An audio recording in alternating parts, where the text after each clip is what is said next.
E para finalizar, esse é o nosso quarto bloco, a gente já está no final da aula de número 19 e vamos ver mais um critério de determinação de competência. Esse bloco vai ser um bloco curto, não vamos falar tanto sobre esse critério, mas precisamos entender o que ele significa. É o critério da distribuição que a gente anota no nosso caderno agora. Mais um critério de determinação de competência é o critério da distribuição. Vamos ver o que diz o Código de Processo Penal acerca deste critério de determinação de competência.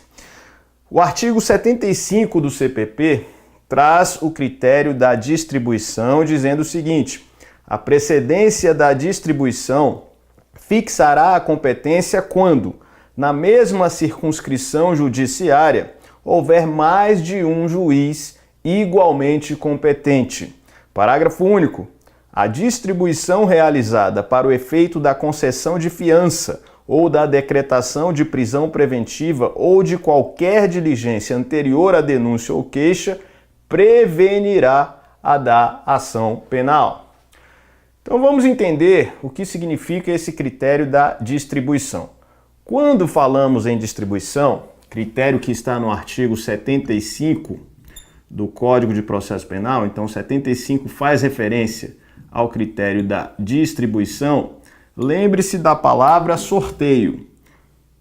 Quando falamos sobre distribuição, é importante que você lembre da palavra sorteio. Por que sorteio? A distribuição nada mais é do que a escolha concreta de determinado juízo para o julgamento do fato, quando vários juízos são abstratamente competentes para julgar. Então vou dar o exemplo aqui do Distrito Federal. Nós temos aqui em Brasília atualmente 9 varas criminais na circunscrição judiciária de Brasília. Então 9 varas criminais na circunscrição judiciária de Brasília. É óbvio que, ocorrendo um crime em Brasília, dentre essas 9 varas criminais, eu preciso escolher uma para julgar. Veja que no plano abstrato, todas elas são competentes para o julgamento de um fato. Porém, eu preciso ter uma escolha concreta para que uma das varas criminais passe a ser concretamente o juízo competente para o julgamento do fato. E de que forma eu vou fazer isso? Por meio de um sorteio. No TJ, existe um sistema informatizado em que haverá uma distribuição igual entre os 9 juízos criminais da circunscrição judiciária de Brasília. Então, se eu tenho alguma medida que ela deve ser distribuída para um dos juízos, isso vai ser protocolado no setor de distribuição do fórum e, sendo protocolado, nós teremos então a distribuição para um dos juízos relativos às 9 varas criminais em Brasília. E isso é importante que você saiba. A distribuição nada mais é do que a escolha concreta diante de juízos abstratamente competentes para o julgamento do fato. Aí vem o parágrafo único e diz assim: a distribuição realizada para o efeito da concessão de fiança ou da decretação de prisão preventiva ou de qualquer diligência anterior à denúncia ou queixa prevenirá a da ação penal.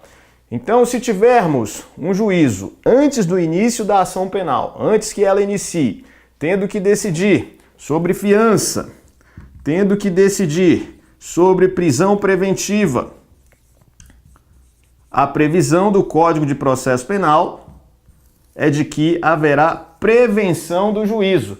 O juízo que for escolhido inicialmente para decidir sobre fiança, para decidir sobre prisão preventiva ou para decidir sobre outras diligências, também ficará prevento.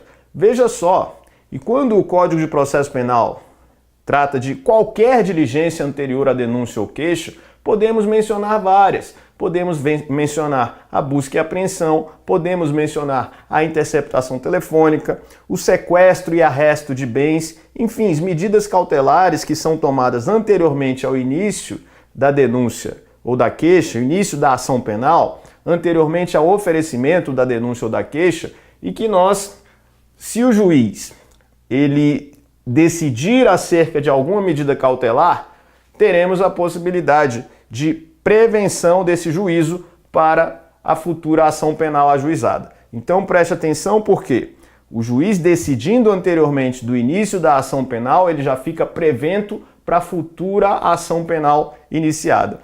E aí, uma questão importante para você não confundir. Agora nós temos no nosso ordenamento jurídico as denominadas audiências de custódia. Audiências de custódia. Inclusive lá no YouTube você tem um vídeo gratuito sobre audiência de custódia, vídeo que gravamos, que sobre o tema é o mais visualizado do YouTube.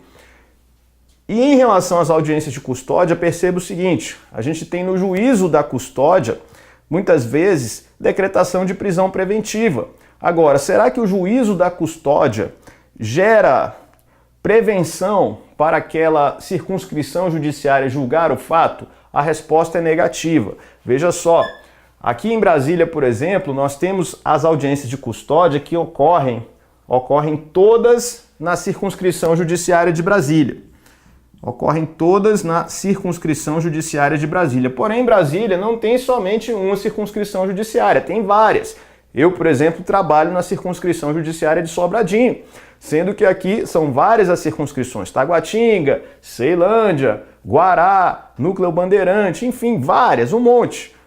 As audiências de custódia, todas elas, todas as que ocorrem no Distrito Federal, são feitas no juízo da custódia de Brasília, no núcleo de audiência de custódia de Brasília. Porém, isso não significa que a circunscrição judiciária de Brasília fique preventa para o julgamento de todos os fatos que ocorrem no Distrito Federal. Claro que não. Esses fatos serão distribuídos conforme os locais de sua consumação. O juízo da custódia é só para análise de prisão preventiva ou não, logo após a prisão em flagrante. É isso que nós estamos analisando na audiência de custódia. Mas, havendo audiência de custódia numa determinada circunscrição, numa determinada comarca, concentrando os fatos ali, não significa que essa circunscrição, que essa comarca, ficará preventa para o julgamento dos fatos. Aí nós teremos que observar o critério da consumação do crime ou os demais critérios que tem aqui no Código de Processo Penal para poder distribuir esses fatos concretos para os respectivos juízos competentes. Falando ainda de distribuição, é importante que você saiba sobre a teoria da aparência no que tange a competência por distribuição. Então acompanhe comigo o seguinte aqui. Imagine que, num determinado momento, nós tenhamos, em relação à distribuição, determinada vara apreciando um pedido que foi feito inicialmente, antes do início da ação penal. Imagine, então, que determinado pedido foi feito em relação ao delito de ameaça, antes do início da ação penal. Então imagine que nós tivemos uma decisão sobre fiança, relativa ao crime de ameaça. Vinícius, a ameaça é infração de menor potencial ofensivo. Cabe fiança, então, já que a lei do juizado diz que a regra é não ter fiança? A regra é não ter fiança, mas não é possível, ou melhor, não é impossível que tenhamos o arbitramento de fiança em crime de ameaça, se o indivíduo não assumir o compromisso de comparecer ao juizado. Veja, a Lei 9.099, ela exonera o indivíduo do pagamento da fiança se ele assumir o compromisso. Agora, se não assumir o compromisso de comparecer ao juizado, é possível que nós tenhamos o arbitramento de fiança por parte da autoridade policial para concessão da liberdade provisória. Vamos supor que determinado juiz, em relação ao crime de ameaça, ele tenha que decidir sobre fiança. E esse juiz é o juiz do Juizado Especial Criminal. Esse juiz é o juiz do Juizado Especial Criminal. Ele então tomou uma decisão relativa à fiança em crime de ameaça. Isso é possível.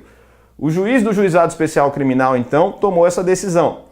Só que agora, depois que ele tomou a decisão relativa à fiança, o Ministério Público entendeu que esse crime não é ameaça, que esse crime é de roubo. E então o Ministério Público agora vai oferecer denúncia por roubo em vez de ameaça, sendo que o juiz do juizado já decidiu sobre fiança em relação à ameaça, porque a priori ele era o juiz abstratamente competente para julgar e que foi escolhido na distribuição inicialmente. Só que agora, com a nova capitulação do fato, antes ainda do início da ação penal, é o entendimento do promotor de que o crime, na verdade, não é ameaça e sim roubo, esse roubo deverá ser processado não mais no juizado especial criminal. Esse roubo deverá ser processado na vara criminal. Significa o seguinte: se posteriormente a decisão que gerou a distribuição, um fato superveniente, uma circunstância superveniente, for capaz de alterar a competência, não haverá prevenção pela distribuição. Vou repetir: se posteriormente a distribuição, se posteriormente a escolha concreta do juízo pela distribuição, uma circunstância superveniente, alterar a competência, isso estou falando ainda antes do início da ação penal, não haverá prevenção em relação à distribuição que ocorreu anteriormente. Então, muito cuidado.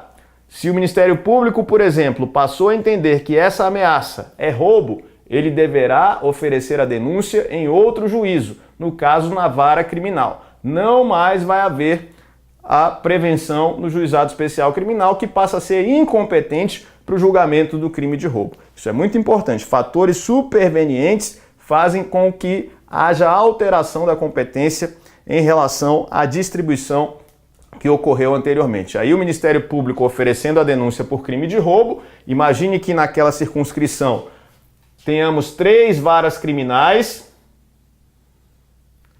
e agora essa denúncia oferecida por roubo vai ter que ser distribuída para uma das 3 varas criminais. De que forma, Vinícius?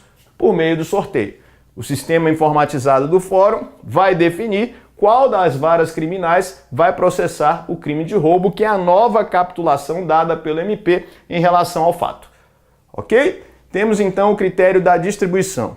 A gente vai trabalhar na próxima aula um tema muito importante que é conexão ou continência. Ambos os temas serão trabalhados. E aí, na próxima aula, a gente vai aprofundar muito conexão e continência. A gente continua. É um tema que vai demandar aí a nossa atenção, porque cai demais em prova e é um tema difícil. A gente encerra então essa aula, esse é o bloco de número 4, a gente encerra. Na próxima aula continuamos com o tema competência, conexão e continência, é o tema que precisamos trabalhar. Até lá!